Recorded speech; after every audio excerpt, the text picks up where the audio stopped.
G'day. G'day. Thanks for stopping by. Thanks for joining us. Well, as you may be aware, we've been travelling the Darling River, doing the Darling River Run. Yeah, we have. And it's been great so far, hasn't it, Paul? In that short space of time that we have already started it, it's already amazing. Seen some amazing things. Yeah. Now, in this episode, we are going from Louth and making our way down to Wilcannia.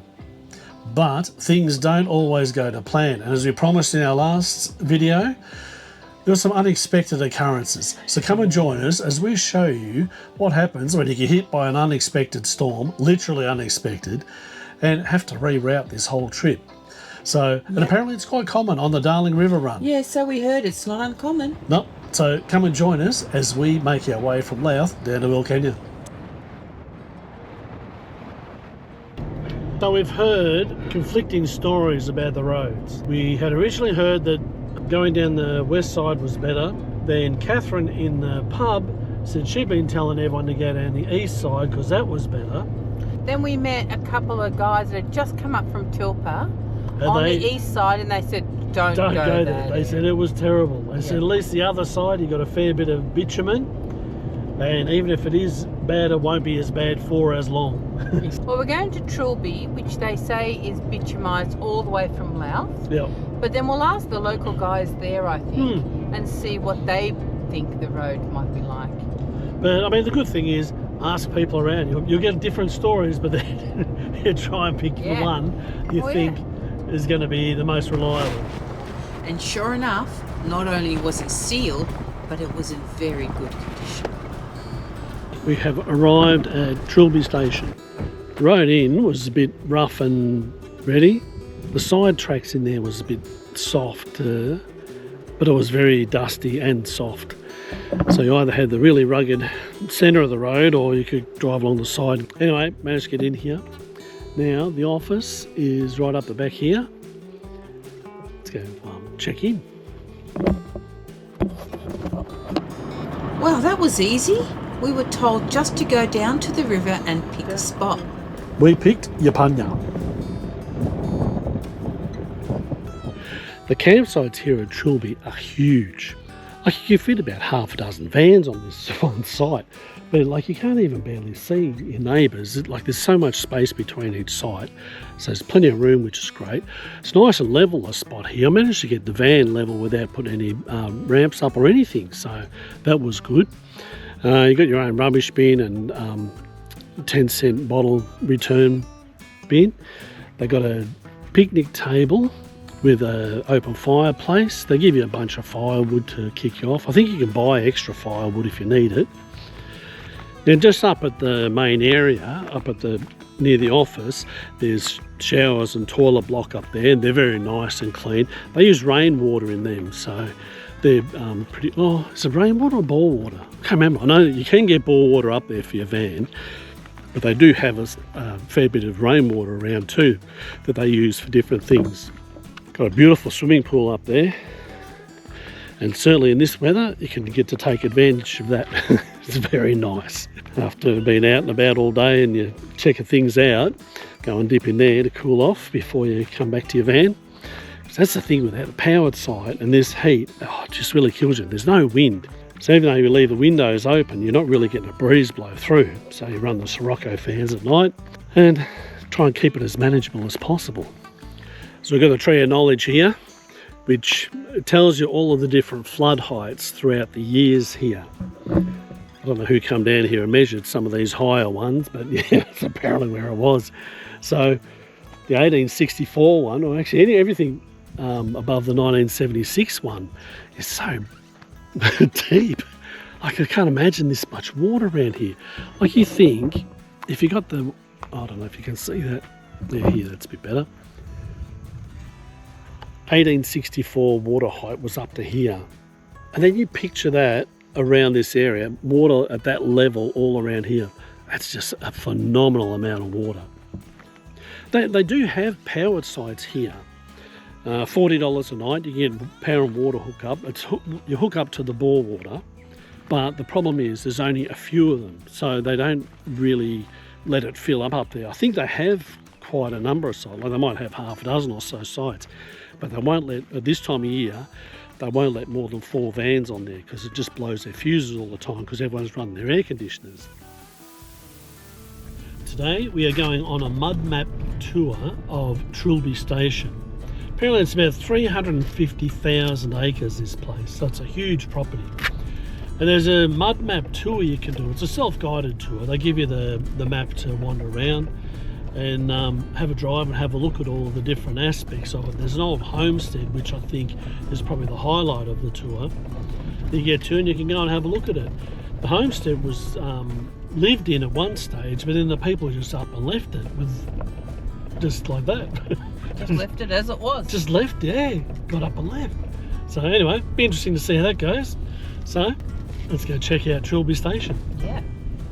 Here we go on the self-guided tour here at Trilby Station. And yes, there are a few gates to navigate along the way. Oops, Wenda's lost the hat. It's taken off on its own adventure. Each gate is numbered so you don't get lost, and the must-see stops are all marked out on the map. Keep in mind, this is a working sheep station. They even run rams here. So it's really important to leave the gates exactly as you find them. The sheep and rams are grouped by age, and trust us, you don't want to be the one who mixes them up. There's a couple of abandoned old cars up here. Apparently they were just left here by a couple of the shearers that worked here back in the 80s. You know what, Paul? They don't seem that old to me. Considering we used to have something like that. Yeah. Trilby Station was once part of the legendary Dunlop Station, a 1 million-acre property and the site of the world's first mechanical shearing back in 1888. Oh no, what's that in front of the gate? Goats. Trilby Station has plenty to offer, a true taste of outback station life. Middle of nowhere out here is an abandoned double-decker bus. Go figure. This old double-decker bus has quite a story. Once driven all the way from Sydney, it was home to a pair of fencers working here on the station. They fitted it out with beds, a kitchen, even a fridge. Now it sits quietly among the trees, a rusting reminder of their time on the land, and a quirky piece of Trilby's rich station history. Oh my goodness, this looks like it used to be one of those crank engines. Just sitting here on the farm, wasting away. Left to the elements, this old pickup tells its own story, rusted, weathered and worn. It's an iconic reminder of the tough, unforgiving nature of outback life. Right, next we're heading up to Trilby's original homestead. Long abandoned but full of stories. Scattered around the property are the old shearers' huts, simple, weathered buildings that once bustled with station life. Maybe they were shearers' huts, the old shearers' huts. You can almost hear the echoes of long days, rough hands and campfire yarns.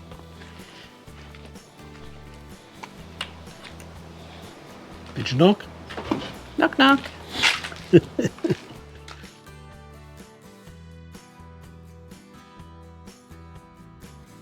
Inside the house, it's like time just stopped. Everything's still here. Furniture, linens, even the cupboards are stocked with food.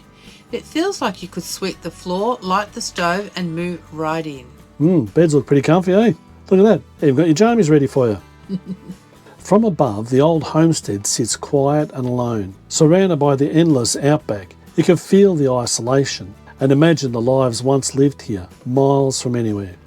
We're making our way back through the property. More gates, like it's some sort of outback obstacle course. Plenty of time to soak in the history and quirks of this place. Oh, they're all males. As we pass through a paddock packed with rams, who couldn't care less about us, I reckon they've seen more visitors than the local pub. Now, just as Wenda was battling yet another gate, a classic outback dust devil whipped through, sending her hat flying and dust everywhere. These little whirlwinds pop up fast out here and vanish just as quickly. On the way out, we stopped at this old letterbox with a helpful warning not to trust Google Maps. And a flood marker showing just how high the waters once reached. And then, just as we were about to put our feet up and relax,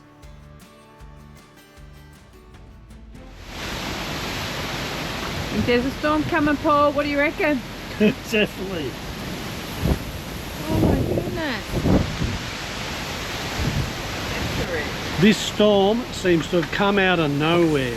It wasn't even forecast yesterday, and then today, all of a sudden, there's a heap of rain around, and the wind, oh, it is howling. Oh my goodness.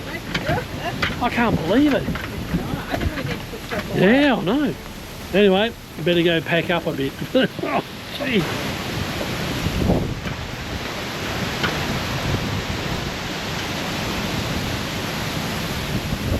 We've had to pack everything up. Everything's gone. Put it all away. We put the awning in. And just hopefully just brace it out now, Paul. Well, I tell you, this has turned like nothing I've ever seen. All of a sudden, from this peaceful little, along the stream, the sun's out, and all of a sudden, this wind is just howling. Oh, wreaking havoc. Oh. Oh no, and it's beginning to rain. So we've packed everything up. We're sitting inside. I don't know what that's going to mean for our trip. What do you reckon, Paul? I don't know. We don't even know what a plan of action is yet. Hadn't count on this. Now I said to Paul, we're right on the edge of the Darling River, which is absolutely magnificent. But I've got to admit, I'm sitting here going, I can feel the van kind of jiggling around a bit, and I'm thinking, hope we're safe up here. Everything's covered in dust. The couch, I can feel it under my feet and on the ground. Oh my goodness, I hope our dinner's all right. So for dinner tonight, chicken wings and buttered zucchini. Very nice, although it's starting to taste a bit gritty. Next minute, this. Still raining very lightly. The wind has gone. It's so peaceful. Just the very, very gentle sound of raindrops on our caravan. We have been inundated with dust. We had all our windows open so that we could get some fresh air in because it's been hot up here. And Paul and I have noticed how much sand and grit is all over our van. But the wind has died down immensely. It is so peaceful now. It's got this beautiful yellow pink hue. So I've just heard that all the roads going south from here are now closed. They closed them at 8:15 this morning. So we're not going to be heading south from here down to Wilcannia. So we're probably going to have to go across to Cobar from Louth and take that road across. Apparently that's a better road, like it's not clay road, it's actually gravel all the way, and it's much more solid, so you won't get the strife with a bit of water over the road. All right, we're ready to leave. The live traffic app is showing that every road down to Tilpa is closed, so you just cannot get into Tilpa. They've closed all them. So we're going to go into Louth and see if we can get across to Cobar that way. It takes us right off the Darling River, but what do you do? You know, I'm surprised this doesn't happen more often. But while we're at Rose Isle Station, we left our coffee pot behind. Luckily, when we got in touch with Samantha at Rose Isle, she totally came through. Connecting with another traveller who was passing through this way, they brought the coffee pot right here to Trilby. Huge thanks to Samantha for making that happen, and a big shout out to the Good Samaritan who brought it here. So we're in Louth, and we've now discovered that the road to Cobar has just been closed. The New South Wales live traffic app now shows at 10:15 that the road to Cobar is closed. So we can't go that way. So you can get into Tilpa apparently this way now. Yeah, they've reopened the Seems the East road's Road. open. Yeah. But you can't get out of Tilpa. So you can go into Tilpa. We could go there and stay there for the night, but then you can't get out of it. And I don't know for how long, and there is a bit more rain around. And if they end up closing this road back out again, then we're really going to be stuck. Yeah. So we think it's just not worth it to do it, is it? We're going to have to change our plans. Yeah.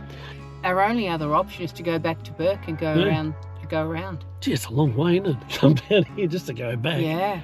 And So it's be confirmed aware that if you do the Darling River run, you just got to be flexible. I actually heard that most people who do it normally take 2 or 3 attempts to actually get it completed, because every other attempt, at some point, get a dose of rain and bang, the roads are closed. Yep. They close so quickly here. For safety, but it does close very quickly. It does. Yep. Anyway, let's get to Bourke.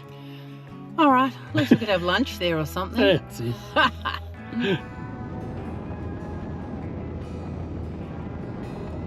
Well, we've come back into Bourke. Wasn't expecting to be here a second time, but we're in here anyway. Going to go and get some lunch at the bolo, hopefully. I don't know. Good question. If not, the bakery. Yep. Well, it's not open for lunch. So either the bakery or the pub down the road. Apparently the bakery has award-winning pies. But don't they all have award-winning pies? The amount of bakeries that have award-winning something or others. I don't know who's handing out these awards. They seem to be doing it a bit willy-nilly. Anyway, we'll go and see how good these pies are. 3 or 4? Well, I can honestly say they were very nice pies. Award-winning even. But now we're off to Cobar, a forced detour. Yep, a detour, outback style. We had heard that last night they had 50 mil of rain in Cobar.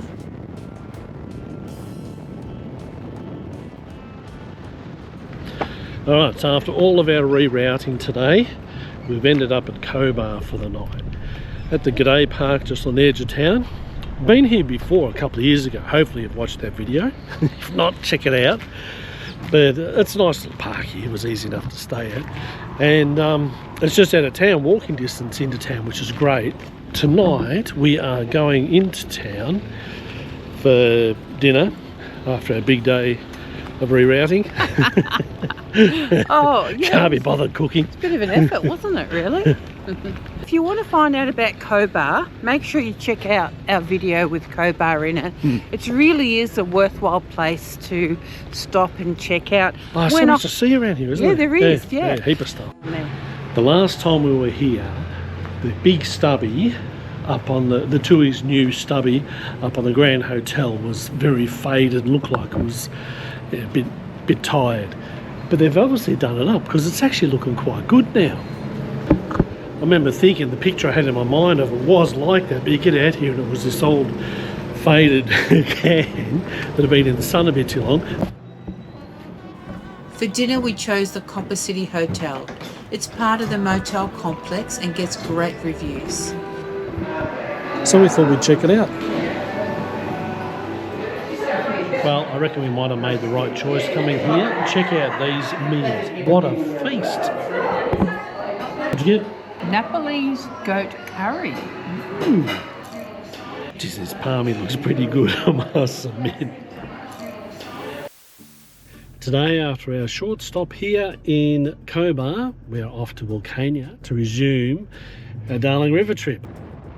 After a quiet and uneventful drive, we're rolling into Warrawong on the Darling, a family-owned caravan park just outside Wilcannia. It's known for its warm outback welcome and peaceful setting. They offer grass sites with power and water, perfect for a comfortable stay in the outback. Only a short drive into town, this park is a great place to stop and check out Wilcannia. Now, last time we were here, we got to check it out. This historic town has real character. It'd be a shame to just pass it by. So I've just spent a couple of days here at Warrawong on the Darling. Been here before. It's not a bad park actually, very nice setup. It's got a camp kitchen, overlooks the Billabong here, which is a bit dried up at the minute. It's not right on the Darling, but pretty close to it.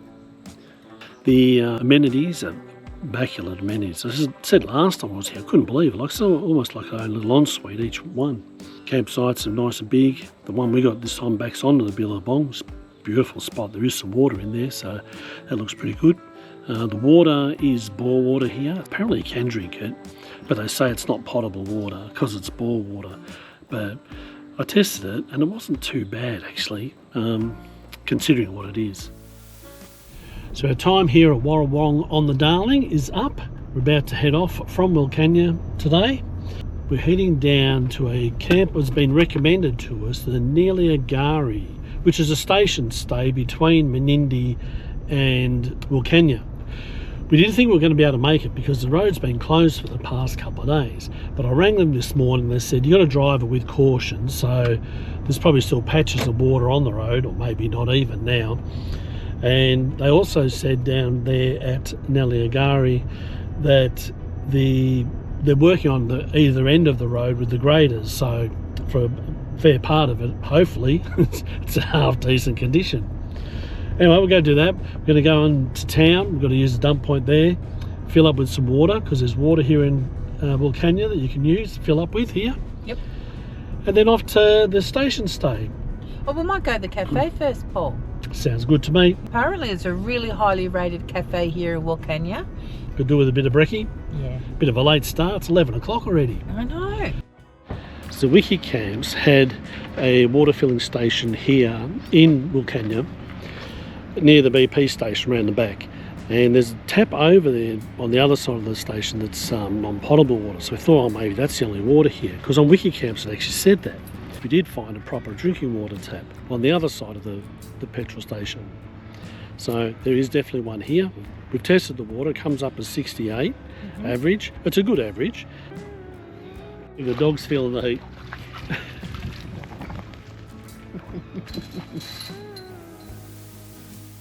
So, Paul, So when? that was another leg of our Darling River run. What do you think? Amazing, isn't it? Yeah. It just keeps getting better and better, I know. reckon. Even despite all those unexpected things, it was a bit disappointing in some ways, but adventurous in another. Yep. We'll still have to get back to Tilpa one day. Yeah, we will, because we didn't get there. I know. Yeah, but Another reason to do it, but that was exciting. Yeah. In the next episode, we make our way from Wilcannia down to Menindee. Menindee. Ooh. And check out a fantastic station stay down there. Yeah. And again, a bit of drama just to add spice to the video. So make sure you You come know and what? We actually don't do this on purpose. We don't. It just happens. so come and join us next time Yeah. as we continue this trip along the Darling River. Yeah. Thanks for stopping by. Bye for now. Bye.